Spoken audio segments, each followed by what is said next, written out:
한 성도님으로부터 들은 이야기입니다. 10대 청소년인 딸을 미국으로 유학 보냈는데요.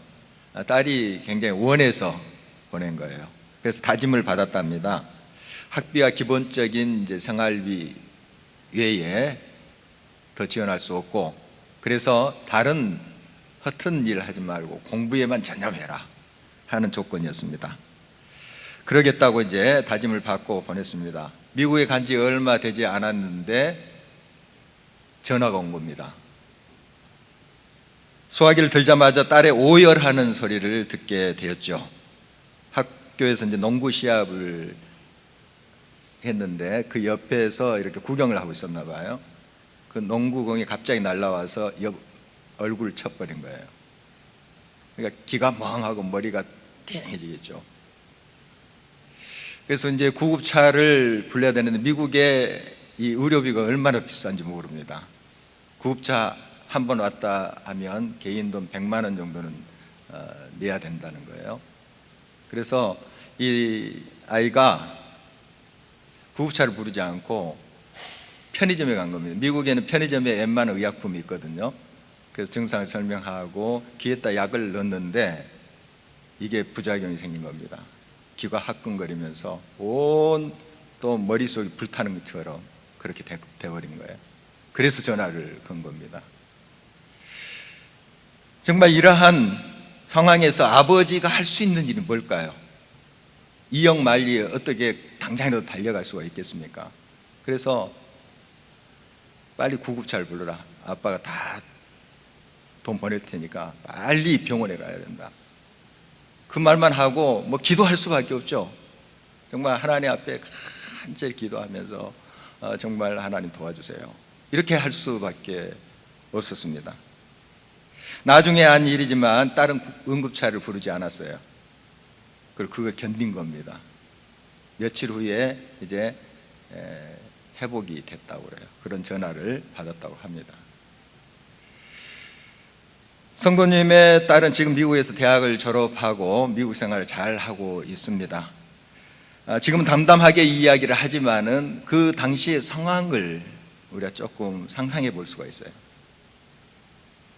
정말 이영만리에서 그 타국에서 홀로 몸부림치면서 오해하고 있는 딸을 알면서도 할 수 없는 나의 처지, 발만 동동 거릴 수밖에 없고 하나님 앞에 부르짖을 수밖에 없는 그 나의 처지, 한번 우리가 상상을 해볼 수가 있겠습니다. 여러분도 크고 작은 어려움 속에서 이런 고통을 느낄 때가 있을 것입니다.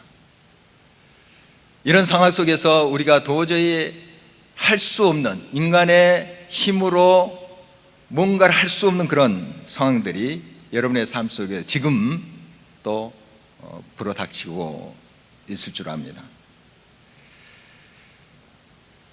우리의 인생은 이렇듯 예상하지도 못하고 기대하지도 않는 그러한 고난이 덮쳐옵니다.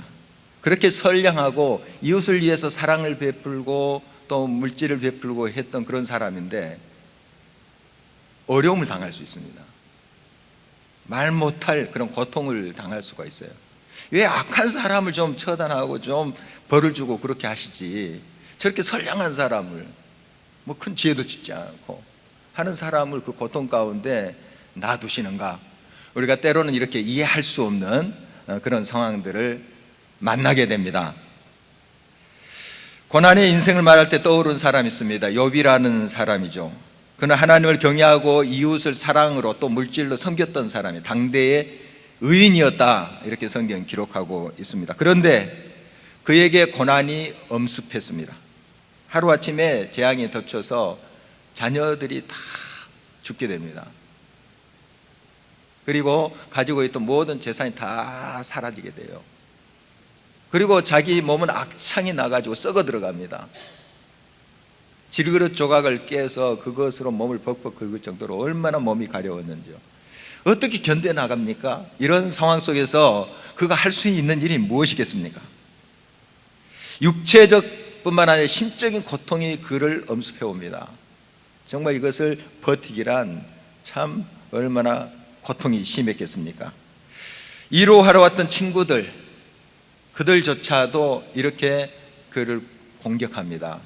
너가 죄가 있기 때문에, 뭔가 잘못했기 때문에 이런 고통을 당한 것 아니겠니? 그래서 빨리 하나님께 회개하고 하나님께 돌아와야지 이것이 고침을 받을 수 있다. 이런 이제 논조로 이야기하는 거죠. 물론 욥의 친구들은 욥을 이해한다고 하는 소리겠습니다. 그러나 지금 이 고통당하는 순간에 욥에게 그런 말이 무슨 힘이 되겠습니까? 위로가 되겠습니까? 그것이 오히려 욥의 마음을 더 아프게 하고 고통스럽게 했던 것을 우리가 성경에서 볼 수가 있습니다. 뭔가 예적인 상황 그렇다 치더라도 마음을 붙일 곳이 하나도 없습니다. 오늘 본문의 이런 상황 속에서 욥이 어떻게 하나님 앞에 나아갔는가 하는 것을 말해주고 있습니다. 욥이 당한 고난은 우리 인간이 감당하기 참 어려운 그러한 고난이었습니다. 그래서 욥은 솔직하게 하나님 앞에 내가 반항하는 마음이 생겼습니다, 이렇게 고백하고 있어요. 오늘 1절 2절 말씀 보면 욥이 대답하여 이르되 오늘 또 내게 반항하는 마음과 근심이 있나니 내가 받는 재앙이 탄식보다 무거움이라. 솔직한 마음이죠. 이해할 수 없는 고통, 고난이 오니까 욥의 마음속에서 말씀을 올라오는 거예요. 하나님 왜 이러십니까? 이런 마음, 반항하는 마음이죠. 그런 게 생긴 거예요. 막 일부러 감춰서 할렐루야 뭐 하나님 찬양합니다, 처음부터 그러지 않았어요. 하나님 왜 이러십니까? 내가 무슨 그렇게 큰 죄를 지었기에, 무슨 잘못을 그렇게 했기에 이런 고난이 내게 덧칩니까? 이런 반항하는 마음이 생겨난 것이죠. 원래 그 욥은 이런 사람이 아닙니다. 하나님께 뭐 반항하거나 하나님께 따지거나 그런 사람이 아니에요. 하나님을 경외했던 사람이고, 자녀들이 이제 파티를 하잖아요. 그러면 행여나 그들이 파티하면서 잘못 나갈 수 있잖아요. 이걸 생각하면서 파티가 끝나면 하나님께 예배드렸던 사람이에요. 하나님 죄송합니다, 우리 자녀들이 철이 없어요. 그래서 행여나 말로나 행동으로서 추태를 벌이거나 잘못한 것이 있으면 용서해 주세요, 이렇게 예배드렸던 사람이 욥입니다. 하나님을 경외했던 사람이에요. 그런데 얼마나 고통이 심했으면 하나님 내 마음에 반항하는 마음이 그렇게 생깁니다. 솔직한 고백 아니겠습니까? 욥은 아무리 정직하고 착하게 산다 해도 자기가 늘 부족한 사람임을 알고 있었습니다. 그런데 지금 당하고 있는 고난의 무게가 너무 크기 때문에 이렇게 하나님 앞에 하소연하듯 그의 심경을 고백하고 있는 것입니다. 평생 살을 붙이고 살았던 아내조차 이런 말을 합니다. 하나님 저주하고 죽어버려. 그 말만큼은 안 했어야 되는데, 그 소리를 들으니 어떻게 됩니까? 인생 살 맛이, 기운이 생기겠습니까? 정말 이것은 그가 가지고 있는 악창보다 더 무서운 소리입니다. 너 죽어라 하는 거죠. 그러나 욥에게 일어났던 이 반항한 마음은 오래가지 않았다 하는 것이 중요합니다. 반항한 마음이 입으로 원망과 불평과 저주의 소리로 나가지 않았다는 거예요. 그런 마음 생긴 건 너무 솔직한 거잖아요. 이해할 수 없는 고난, 고통이 왔을 때 그냥 그걸 안 그런 척 할렐루야, 이게 아니고 반항하는 마음이 생길 수 있어요. 하나님 왜 이러십니까? 왜 이런 고통이 생기게 하십니까? 그러나 그 마음이 하나님을 저주하는 것으로 발설되지 않았다는 거예요. 그게 중요합니다. 여러분, 솔직한 그 감정, 아픔, 고통 하나님께 토로할 수 있어요. 그러나 내 입으로 하나님을 저주하고 원망하고 해서는 안 된다는 사실입니다. 욥에게 훌륭했던 그 점은 이런 것이에요. 물론 마음조차도 정말 하나님 앞에 늘 찬송하고 어떤 상황 속에서도 감사하고 할 일이지만, 그러나 솔직한 마음 아닙니까? 그 반항하는 마음, 그걸 하나님께 올려드리면서 다시 하나님이 그 상황 속에서 어떻게 이끄시는가를 바라보는 욥의 믿음, 우리가 본받아야 되겠습니다. 욥의 위대한 점은 그가 또 하나님의 응답을 받아내는 것에 있지 않습니다. 결과에 상관없이 그가 하나님을 전심으로 찾는 행위 그 자체에 있다는 거예요. 여러분, 이것에 주목하셔야 돼요. 어떤 응답을 받았기 때문에 그가 위대한 것이 아니에요. 욥이 그렇게 예수고 몸부림치면서 하나님께 기도해서 이런 응답을 받았어, 이런 결과를 얻어냈어. 이것에 우리는 많이 주목합니다. 뭐 병이 고쳐졌다거나 기도한 것이 응답받았다거나 이것에 우리가 주목하죠. 그러나 더 중요한 것은 우리가 하나님을 어떤 상황 속에서도 인정하면서, 지금 내 상황은 다 이해가 안 되고 다 알 수도 없어요. 그러나 그 하나님을 인정하면서 그 하나님 앞에 나갔다는 자체, 하나님을 찾고 있다는 그 자체가 중요해요. 여러분, 하나님은 그런 우리의 응답을 원하시는 것입니다. 3절 이하에 보면 얼마나 간절히 하나님을 찾고 있는 욥의 모습을 우리가 발견할 수 있어요. 어찌하면 그 하나님을 만날 수 있습니까?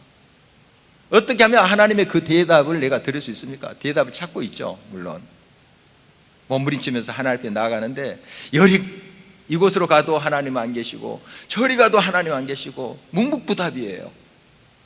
좀 말씀 좀 하면 좋겠는데 왜 내가 이런 재난을 당했는지, 왜 이런 고통이 있는지 좀 대답도 좀 해주면, 그래도 뭔가 이 고통은 견디기 힘들겠지만 그러나 좀 이유를 알면서 고통을 좀 당했으면 좋겠는데 하나님 묵묵부답이세요. 얼마나 큰 고통이 그를 엄습했겠습니까? 여러분, 제가 자주 표현하는 말입니다만은 고난 그 자체보다 이 고난이 해석되지 않는 게 더 큰 고통이에요.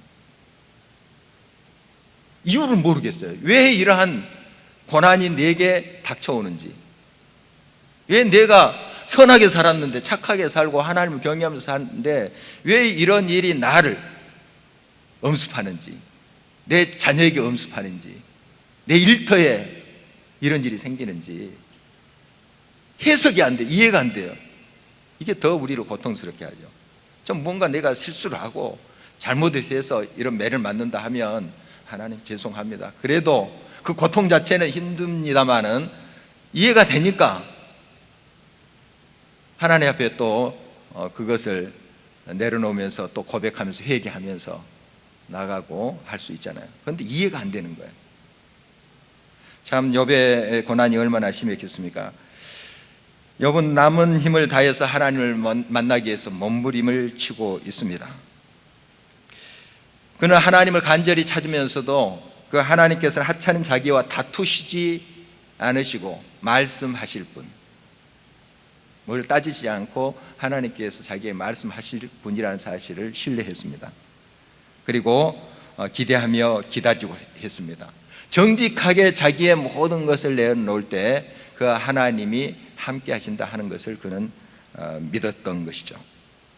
그래서 그는 끝까지 다 이해할 수도 없고 알 수도 없는데 그 하나님 앞에 나아가고 있는 모습을 보게 됩니다. 하나님 우리를 사랑하신다면서 정작 우리가 고통당할 때 외면하는 같이 보일 때가 있습니다. 그의 자녀가 고통받는 것을 아무렇지 않게 생각하는 듯이 보일 때도 있죠. 아주 침묵할 때, 응답도 없이 그 오랫동안 하나님 앞에 간구했음에 불구하고 하나님은 아무런 응답도 없습니다. 참 이해하기 쉽지 않습니다. 사랑하는 자녀가 앙하고 울면 불이 나게 좀 달려오셔야 되지 않겠어요? 우리를 그렇게 사랑하신다고 하면서 응답이 없어요. 내가 애랍도 가면 가까이 와서 좀 친구가 되어줘야 되지 않겠습니까? 우리가 느낄 정도로. 나를 사랑하신다면 또 나의 모든 필요와 또 소원을 속히 들어주셔야 되지 않겠습니까? 그러나 하나님이 그러지 않을 때가 많다는 것입니다. 우리가 느끼기에 그렇게 하나님은 잠잠하신 것만 같습니다. 그러나 하나님의 응답은 우리가 기대하는 것과 일치하지 않을 때가 많습니다. 때론 틀린 답이라고 명쾌하게 말씀해 주시면 그런 대로 또 이해할 수 있는데 그런 대답조차 하지 않을 때가 많습니다. 속 시원하게 대답을 해주지 않을 때가 많아요. 우리 개인적인 그러한 고통과 고난의 현장뿐만 아니라 공동체, 민족적인 그 고난의 현장 속에서도 하나님은 침묵하시기만 할 때가 많습니다. 참 우리가 이해할 수 없는 것이 지금도 얼마나 많은지 모르겠습니다. 인도 선교사 스탠리 존스는 평생 동안 동양 철학을 연구했습니다. 또 인도에서 사역을 했기 때문에 그 인도 철학, 또 힌두교 이런 경전도 보고 많이 연구를 했다고 그래요. 마하트마 간디와 또 친구 사이여서 서로 많은 대화도 했다고 합니다. 그리고 이 간디랑 고통의 문제에 대해서 많이 이야기를 했대요. 그 당시 얼마나 많은 고난이 인도인들에게 있었겠나요? 그 영국이 지배하고 했던 식민지였기 때문에 참 우리가 또 식민지의 경험을 가진 우리들이 좀 이해는 할 수 있죠. 이렇게 고난에 대해서 많은 또 묵상도 하고 대화도 하고 했던 사람인데 그가 이렇게 이야기하고 있습니다. 이 인도 사람들은 고통에 대해서 차분히 받아들인대요. 물론 무슬림들도 그런 또 그 모습이 보이긴 한데 굉장히 자기의 그 신분 그것에 대해서 그냥 받아들이는 거예요. 그 카스트 제도가 있지 않습니까? 신분 이렇게 높은 지위에 있는 클래스에 있는 사람들 뭐 이렇게 차등적으로 그걸 그냥 받아들이는 거예요. 그냥 또 고난이 옵니까? 그걸 그냥 이렇게 신의 뜻이다 하고 받아들이는 거예요.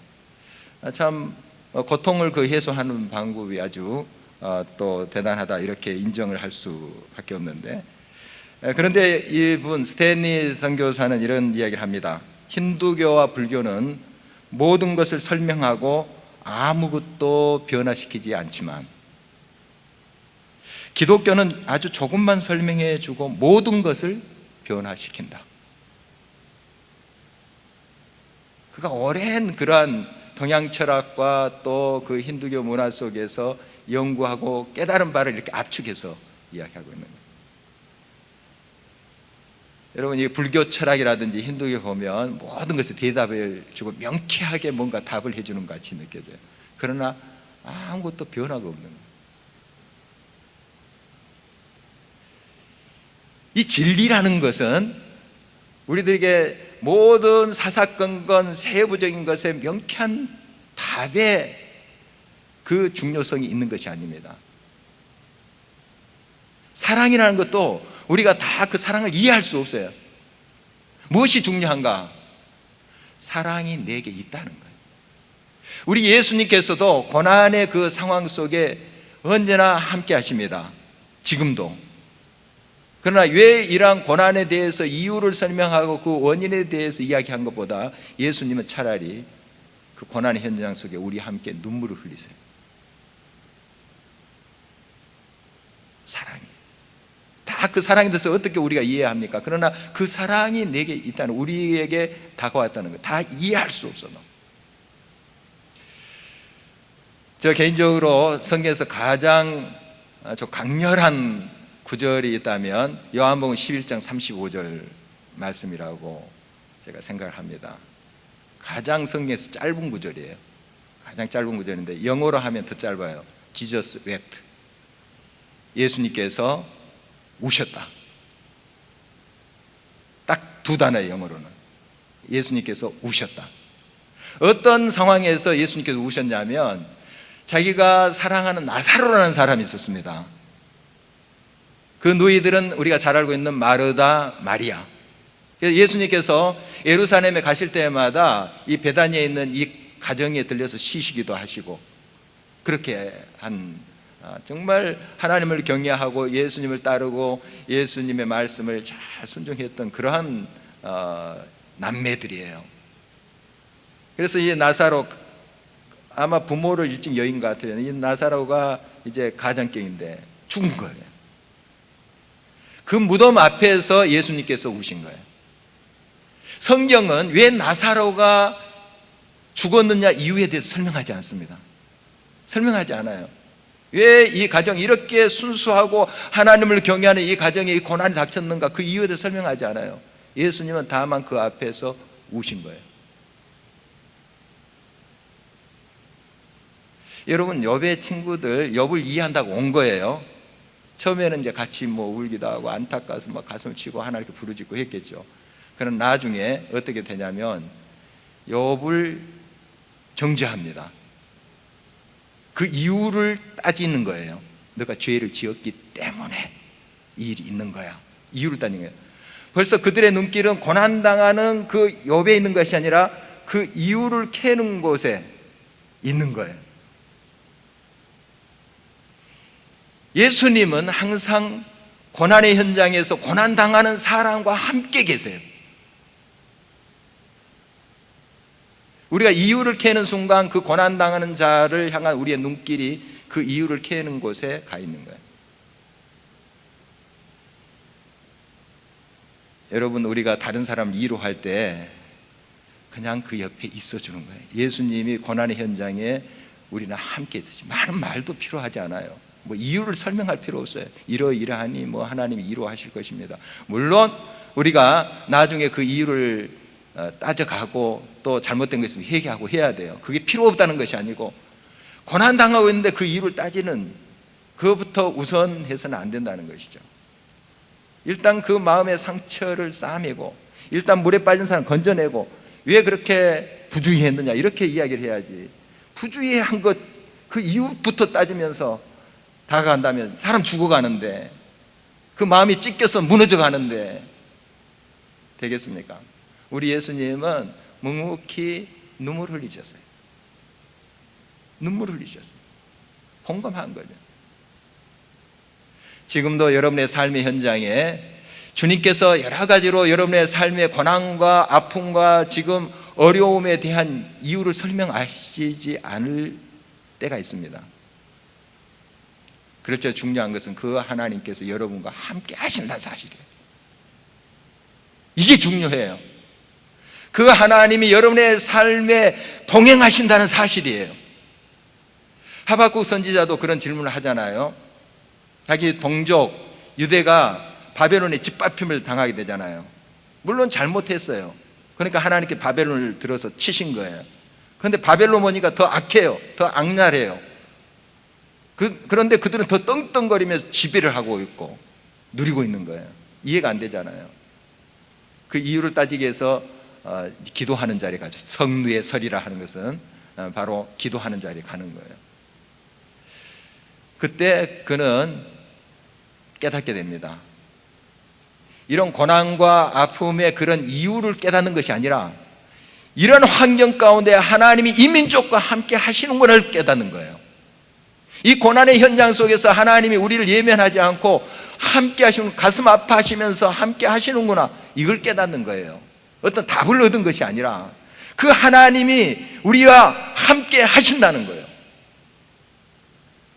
그래서 이런 노래를 부르잖아요. 다 없더라도, 다 사라지더라도 나는 여호와로 인하여 기뻐하리라. 여러분의 삶 속에 여러 고난 다 이해할 수도 없을 거예요. 이해 안 됩니다. 나중에 또 시간이 가면 아 그렇구나 깨달을 때도 있겠죠. 그러나 가장 중요한 것은 그 고난의 현장에 주님이 함께 하신다는 사실이에요.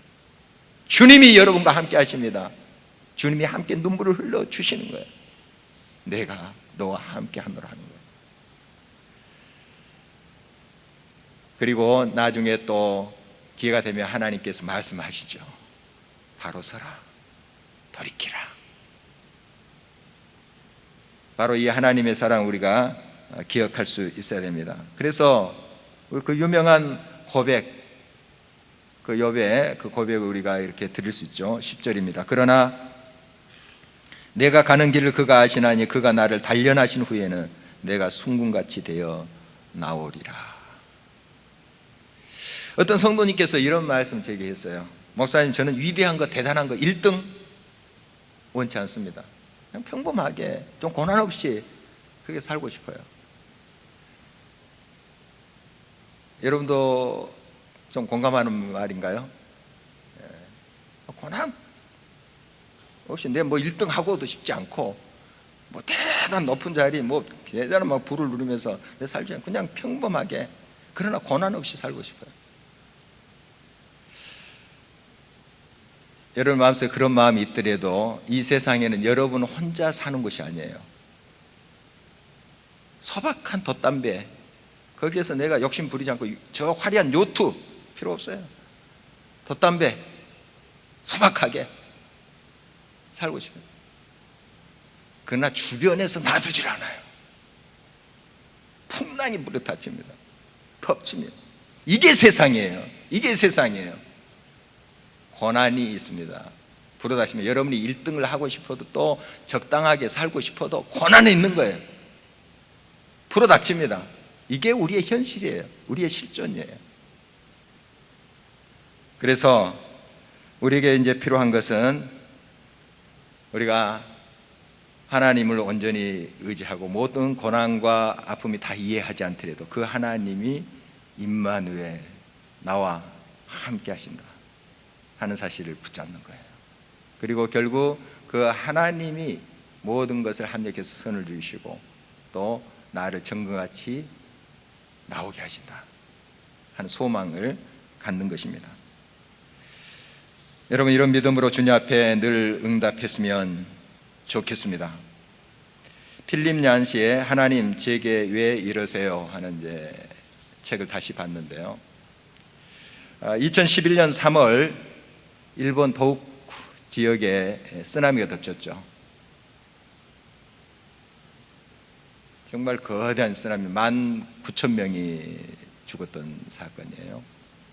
그리고 히로시마 원자 폭탄보다 그 에너지 방출량이 6억 배 나는데, 6억 배, 뭐 상상이 되겠습니까? 그게 도시에 터졌으면 어떻게 되겠어요? 근데 해변에서 72km 떨어진 바다에서 터져 쓰나미로 몰려온 거죠. 이게 꼭 바다에서만 지진이 일어난 거 아니잖아요. 사람 밀집되는 곳에서 그거 터졌으면 어떻게 되겠어요? 참 이러한 참혹한 현장, 또 그 다음에 2012년 12월 미국 커네티컷주 뉴타운에서 총기 사건이 있었죠. 무고한 초등학교 1학년 애들이에요. 20명, 교직원과 교사 6명. 자기랑 연고도 없어요. 그런데 가서 쏴 죽이는 거예요. 지금도 계속 이런 일들이 얼마나 많습니까? 이해가 됩니까? 그 어린 것들이 무슨 죄를 지었습니까? 무슨 잘못이 있어요? 그 무고한 사람들이 쓰나미를 맞으면서 쓰러져 갑니다. 정말 이해가 안 되죠. 그러나 우리가 기억해야 될 것이 있습니다. 우리 다 이해할 수 없어요. 여러분 앞으로 또 고난의 상황 속에 있을 수 있어요. 지금도 그런 고난의 늪을 지나고 있는 우리 성도님도 있고요. 여러분 이거 기억하십시오. 다 이해할 수 없을 거예요, 여러분. 그러나 하나님이 여러분과 함께 하시면서 눈물 흘리고 계시다는 사실을 꼭 기억하세요. 그리고 하나님의 때에 하나님이 반드시 여러분을 건지실 것입니다. 정금같이 나오게 하실 것입니다. 이 약속을 꼭 붙잡으시길 바랍니다. 그 저자의 부친 역시 아프리카 선교를 하기 위해서 준비하고 있었대요. 그런데 그가 돌이 되기 전에 폴리오 그 감염이라는 그 이상한 병에 걸려서 온몸이 굳어지는 거예요. 그리고 얼마 있다가 돌아가신 거예요. 이해할 수 없죠. 예, 아프리카 선교사로 가려고 하면 하나님이 막 지원해 주시고 막 건강도 주시고 물질도 막 부어주시고 후원자 생기게 하시고 이렇게 하시면 되지 않겠어요? 이게 우리의 이해인데 그렇게 결단하면서 아프리카 선교사로 가고자 하는 사람을 이렇게 죽일 수 있나요? 이해가 안 되죠. 다 이해할 수 없습니다. 여러분 크고 작은 고난 지금 다 이해할 수 없어요. 이해하려고 하기보다도 여러분 이 욥처럼 하나님을 간절히 찾으면서 하나님 앞에 나아가십시오. 마음을 여십시오. 욥은 그 고난 중에서도 반항하는 마음이 생겼지만 그것을 오래 품지 않고 그것이 원망으로 토로되지 않고 하나님이 이 가운데 나와 함께 계신다. 그리고 다 이해할 수 없어도 하나님께서 나를 정금같이 나오게 하리라 하는 믿음을 가지고 응답하는 모습 보이지 않습니까? 이런 믿음을 우리가 주님 앞에 드려야 되겠습니다. 계속해서 그는 11절 12절에서 이런 고백을 합니다. 나는 끝까지 하나님의 말씀을 따랐습니다. 그리고 따를 것입니다. 그렇습니다. 여러분, 캄캄한 밤에 한 줄기 빛이 있으면 그 빛을 따라서 우리가 갈 수 있어요. 하나님의 말씀은 우리의 캄캄한 인생길에 빛이 됩니다. 그래서 우리를 길을 잃지 않게 하십니다. 이 욥이 이렇게 길을 잃지 않는 것은 이 캄캄한 칠흑과 같은 인생길에서 그의 길을 찾아갔던 것은 말씀이 있었기 때문에 그렇습니다. 이 말씀 붙잡았기 때문에 임마누엘 하나님에 대한 그런 확신이 그에게 있었고, 모든 상황과 사건이 다 이해되지 않는다 할지라도 하나님께 끝까지 나아갈 수 있었던 것이죠. 여러분, 날마다 이 믿음을 가지고 승리하시길 바랍니다. 하나님께서 함께 하실 거예요. 그리고 세상이 알 수도 없고 설명할 수도 없고 줄 수도 없는 그 하나님의 능력으로, 위로로 함께 하실 것입니다. 끝까지 우리 함께 격려하면서 이 믿음으로 승리하는 저와 여러분 되시기를 주의 이름으로 축원합니다. 우리 함께 찬양하시겠습니다.